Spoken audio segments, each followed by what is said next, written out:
प्यारे बच्चों, कोरोना महामारी को देखते हुए भगवती पीजी कॉलेज ने ऑनलाइन क्लासेज चलाने का निर्णय लिया है। आज मैं आपको बीएससी पार्ट सेकंड मैथमेटिक्स के बारे में बताऊंगा। बीएससी पार्ट सेकंड मैथमेटिक्स में हमारे पास 3 पेपर है। तो पेपर फर्स्ट इसमें 2 किताबें हैं हमारे पास। पहली किताब का नाम है रियल एनालिसिस।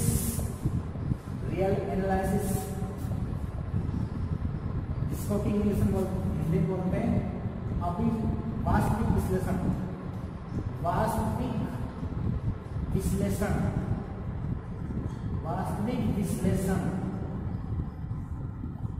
दूसरी किताब है थ्योरी ऑफ कन्वर्जेंस।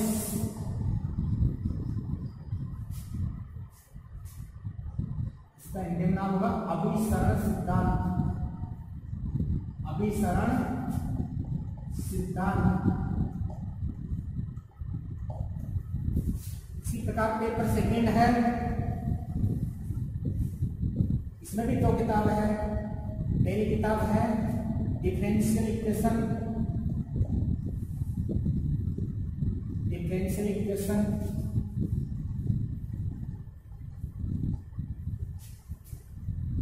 अवकल समीकरण,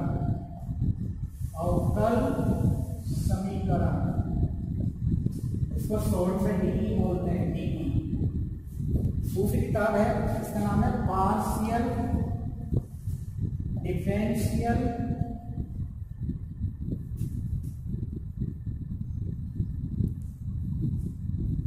इक्वेशन, आंशिक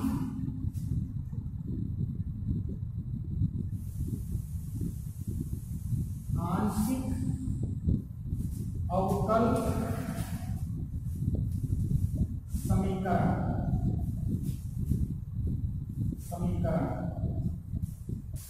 इसको बोलते हैं पीडीई। तीसरा पेपर है, इसका नाम है, इस पेपर में 3 किताबें हैं,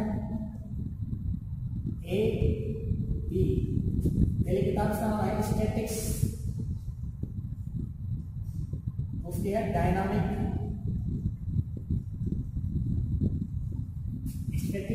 स्थिति विज्ञान है,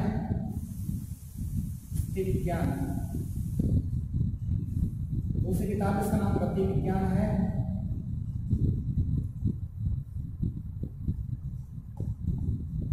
पहला पेपर 75 नंबर का है, जिसमें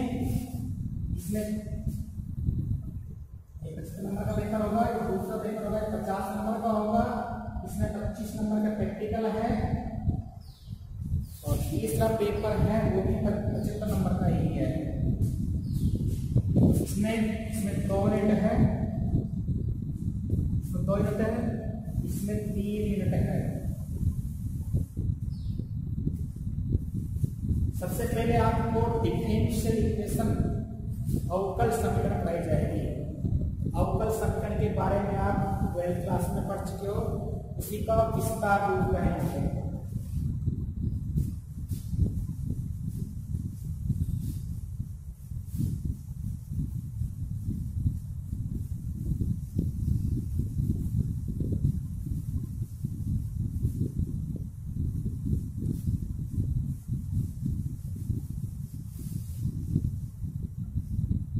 अवकल समीकरण में हमारे पास 3 यूनिट है।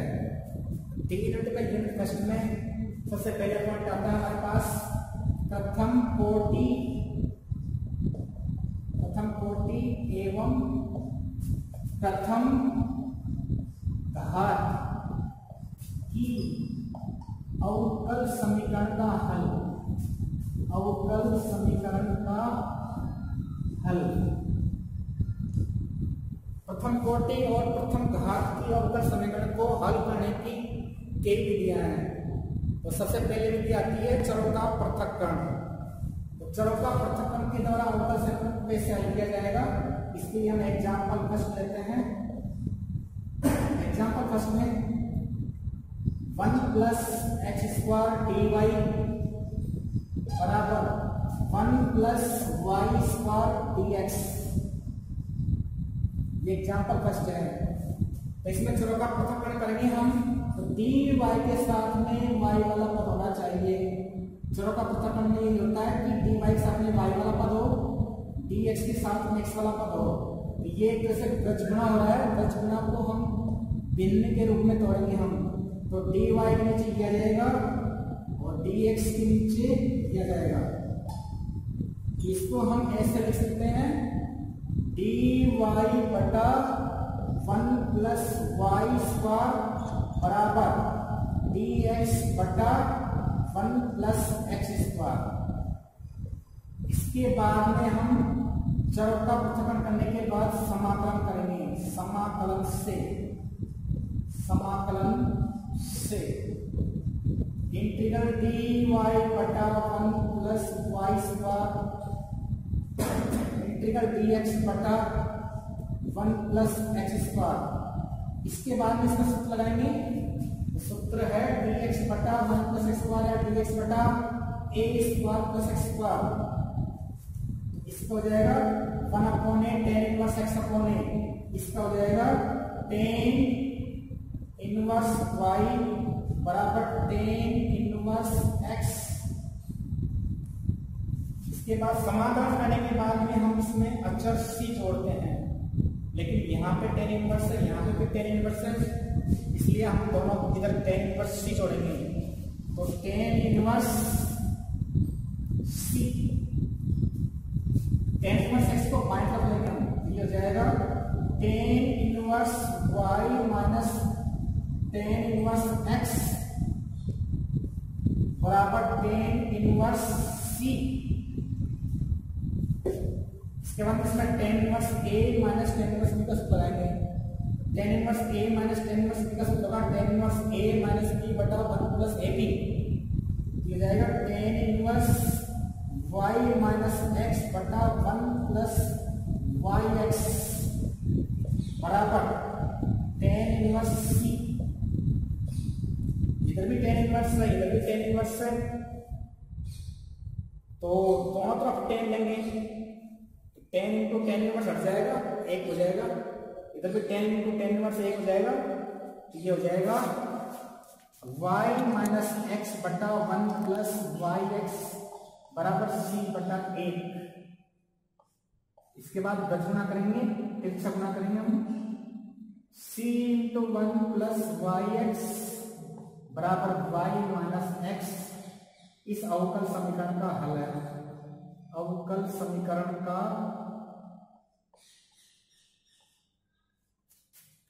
हल है।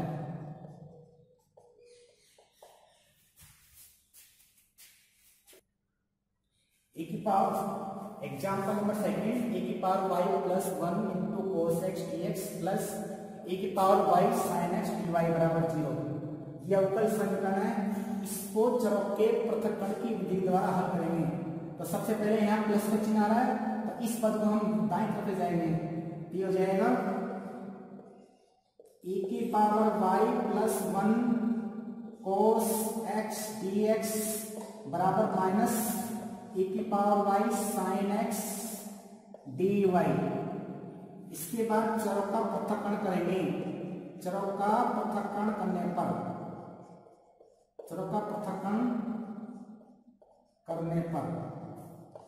तो dx के साथ में x वाले पर होना चाहिए, तो cos x है ये, लेकिन यहाँ पे sin x आ रहा, तो ये इधर आना चाहिए इसके नीचे। इसी प्रकार dy के साथ में y वाले पर होना चाहिए, तो यहाँ पे e की पावर y आ रहा, लेकिन यहाँ पे e की पावर y प्लस 1 आ रहा, तो ये हो जाएगा। तो एक तरह से ये व्रजगुणा हो रहा है, इसको हम भिन्न के रूप में तोड़ेंगे। तो ये हो जाएगा cos x dx बटा sin x के नीचे आ जाएगा sin x is equal to minus e की पावर y dy, e की पावर y प्लस 1 इसके नीचे पहुंच जाएगा बटा e की पावर y प्लस 1। इसके बाद इसका समाकलन करेंगे। इंटीग्रल cos x dx बटा sin x minus integral e की पावर y dy बटा e की पावर y प्लस 1। अब यहाँ पे नीचे sin x आ रहा है, sin x का अवकलन cos x विद्यमान है। इसी प्रकार e पावर y प्लस 1 का अवकलन e पावर y विद्यमान है। इसमें LHS में ये मानेंगे हम, LHS में sin x बराबर t cos x dx बराबर dt। इसी प्रकार यहाँ पे RHS में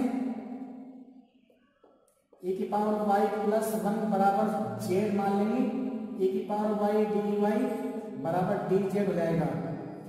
ये मान इसमें रखेंगे, इंटीग्रल cos x dx का मान dt हो जाएगा बटा sin x का मान t बराबर माइनस इंटीग्रल e की पावर y dy का मान dz है,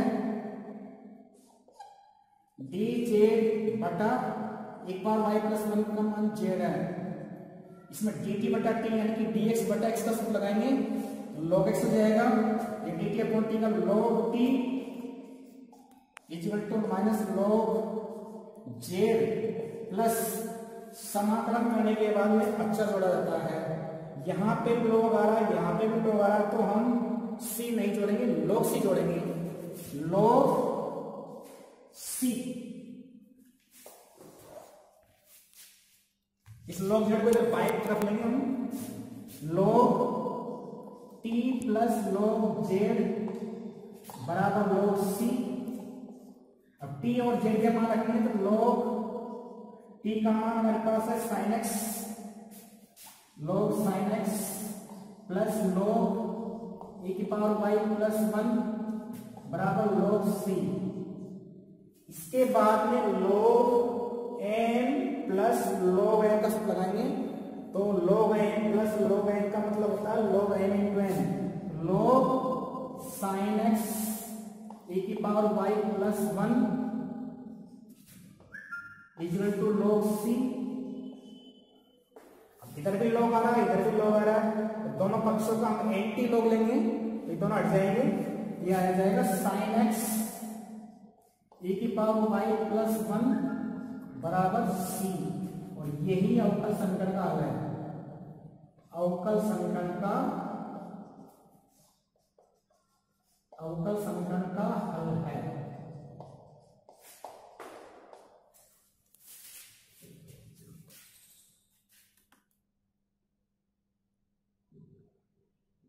दोबारा समझ सकते हो चाहो तो, जैसे e की power y plus 1 into cos x plus e की power y sin x dy बराबर 0। सबसे पहले हमने यहाँ प्लस का चिन्ह आ रहा है, तो हम इस पद को, सेकंड पद को दाएं तरफ ले जाएंगे, तो ये प्लस का तो इधर जाएगा, इक्वल टू इधर जाएगा तो माइनस का हो जाएगा। इसके बाद में हम इसको चरों का पृथक्करण के द्वारा हल करेंगे, तो dx के साथ में x वाला पद आना चाहिए। यहाँ पे cos x dx है, तो ये sin x इसके नीचे जाएगा, और यहाँ पे e की पावर y dy इसके नीचे e की पावर y प्लस 1 आ जाएगा। क्योंकि ये ब्रजगुणा हो रहा है, इसको हम भिन्न के रूप में इस तरह तोड़ देंगे। अगर आप इसको ब्रजगुणा करोगे तो यही आ जाएगा। इसके बाद में cos x dx बटा sin x है, या माइनस e की पावर y dy बटा e की पावर y प्लस 1 है। दोनों पक्षों का हम समाकलन करेंगे, तो इंटीग्रल का चिन्ह लगा देंगे, cos x dx बटा sin x बराबर माइनस e की पावर y dy बटा e की पावर y प्लस 1। इसके बाद में हम देखते हैं sin x का अवकलन cos x विद्यमान है, तो अगर हम sin x बराबर t मान लेते हैं तो cos x dx बराबर dt हो जाएगा। इसी प्रकार आर जिसमें e की पावर y प्लस 1 को z मान लेते हैं, तो e की पावर y dy का dz हो जाएगा। ये मान इसमें रखेंगे हम, तो cos x dx का मान dt और sin x का मान t, इंटीग्रल का चिन्ह लगा दिया, बराबर माइनस e की पावर y dy का मान dz है, और e की पावर y प्लस 1 का मान z है। इसके बाद में इसमें सूत्र लगाएंगे dx बटा x का इंटीग्रल, उसका सूत्र होता है log x। यहाँ पे log t जाएगा, या माइनस log z हो जाएगा, और चूंकि यहाँ पे log आ रहा है यहाँ पे भी, तो हम इसमें log c जोड़ देंगे, तो log t बराबर minus log z plus log c। तो log z को हम बाएं पक्ष में ले लेंगे, log t plus log z बराबर log c। और t और z के मान लिख दिए, t का मान sin x और z का मान e की पावर y प्लस 1 यहाँ पे रख दिया, log sin x plus log e की पावर y प्लस 1 बराबर log c। इसके बाद में इसमें log n plus log n के रूप में ये log n इंटू n का सूत्र लगाएंगे। तो log n इंटू n यानी कि log sin x e power y plus 1 equal to log c। यहाँ पे log आ रहा है, यहाँ पे log आ रहा है, हम दोनों पक्षों का एंटी log लेंगे। तो एंटी log log एक दूसरे को काट देंगे, कट जाएंगे, एक हो जाएगा तो रह जाएगा sin x e power y plus 1 बराबर c। और यही अवकल समीकरण का हल है।